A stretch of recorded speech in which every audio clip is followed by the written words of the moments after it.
नमस्कार, मी संकेत Deshpande. Top news Marathi चॅनलमध्ये आपलं स्वागत. सातत्यानं या ना त्या कारणानं चर्चेत असलेल्या बीड जिल्ह्यातून एक धक्कादायक प्रकार समोर आला असून चक्क जिल्हाधिकाऱ्यांचीच बनावट स्वाक्षरी करून कोट्यवधी रुपयांचा गैरव्यवहार करण्यात आल्याची धक्कादायक घटना समोर आली आहे. नेमकं हे प्रकरण काय आहे पाहूयात. दरम्यान या प्रकरणी बीडच्या शिवाजीनगर पोलीस ठाण्यात गुन्हा दाखल करण्यात आला असून भूसंपादन लवाद प्रकरणामध्ये मागील कालावधीतील तारखा टाकून आदेश निर्गमित करून मोठा आर्थिक अपहार झाल्याचं उघडकीस आलंय. जवळपास 154 प्रकरणांमध्ये 241 कोटी 62 लाख रुपये वाढीव मोबदल्याचे आदेश काढण्यात आल्याचंही उघडकीस आलंय. या प्रकरणी अप्पर पोलीस अधीक्षक सचिन पांडकर यांनी काय माहिती दिली आहे पाहूयात. सदरचा हा गुन्हा जो आहे तो भूसंपादनाचा घोटाळा आहे प्राथमिकरित्या असं निदर्शनास येत आहे आणि त्या अनुषंगाने जी FIR झालेली आहे त्याच्यामध्ये 10 आरोपींचं नावानिशी फिर्याद देण्यात आलेली आहे. सदर आरोपींचा आम्ही शोध घेतला. त्यापैकी 3 आरोपींना आम्ही आतापर्यंत अटक करण्यात यश मिळवलेलं आहे. मोठा रॅकेट असू शकतो का आणि या अनुषंगाने नेमकी SIT स्थापन केली, कशा पद्धतीने चौकशी केली जाणार आहे आणि यातून खूप मोठा धक्कादायक खुलासा देखील होईल. SIT मध्ये 5 अधिकाऱ्यांचा समावेश आहे. DYSP दर्जाचे अधिकारी, तपासी अधिकारी आहेत. त्याचप्रमाणे ॲडिशनल SP दर्जाचे अधिकारी याच्यावरती सुपरविजन करत आहेत. प्राथमिक रित्या 73 कोटींचा हा घोटाळा आहे.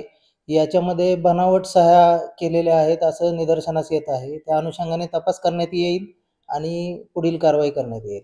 अटक केलेले आणि काही त्याची पार्श्वभूमी थोडक्यात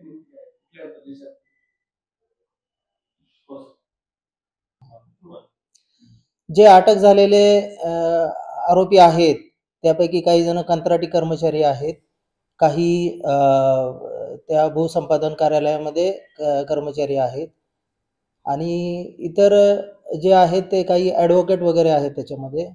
तर त्यांचा देखील आम्ही शोध घेत आहोत. जिल्ह्याच्या जिल्हाधिकारी विवेक जॉन्सन यांनी जो काही नॅशनल हायवे 211 आहे या भूसंपादनामध्ये अपहार झाल्याच्या निदर्शनास आल्यानंतर बीडच्या शिवाजीनगर पोलीस स्टेशनमध्ये संबंधित अपहार करणाऱ्याच्या विरुद्ध गुन्हा दाखल झालेला आहे. त्यामध्ये 3 आरोपीला पोलिसांनी अटकही केलेला आहे. मात्र गेल्या वर्षापासून बीड जिल्ह्यामध्ये सतत चर्चेत असलेला बीड जिल्ह्याचं जे काही प्रकार आहे थांबण्याचं नाव घेताना दिसत नाही. यामध्ये संतोष देशमुख प्रकरण असेल, धनंजय मुंडे जरांगे पाटील प्रकरण असेल किंवा अजितदादा यांची बनावट स्वाक्षरी करून निधी लाटण्याचा प्रकार असेल, हे थांबण्यासाठी महाराष्ट्र राज्याचं जे काही प्रशासन आहे, सरकार आहे, हे याबाबत गंभीर दखल घेईल की नाही याकडे संपूर्ण बीड जिल्ह्याचं लक्ष लागलं आहे. मात्र गुन्हा दाखल झाला असला तरी पोलीस प्रशासन यावर कारवाई करेल की नाही याचा हा प्रश्न ऐरणीवर येताना दिसत आहे.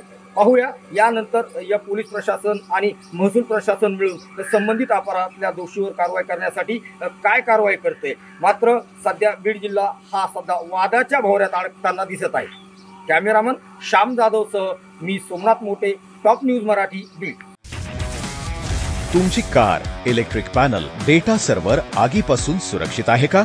नाही? मग आजच बसवा F Protect temperature activated fire suppression device. यामध्ये आहे eco friendly non toxic pressurised liquid, जे आग लागल्यास क्षणार्धात ॲक्टिवेट होऊन आगीवरती मिळवते नियंत्रण. बसवण्यास अतिशय सोपे आणि सुटसुटीत. टेकालिपचे एक दर्जेदार उत्पादन F Protect.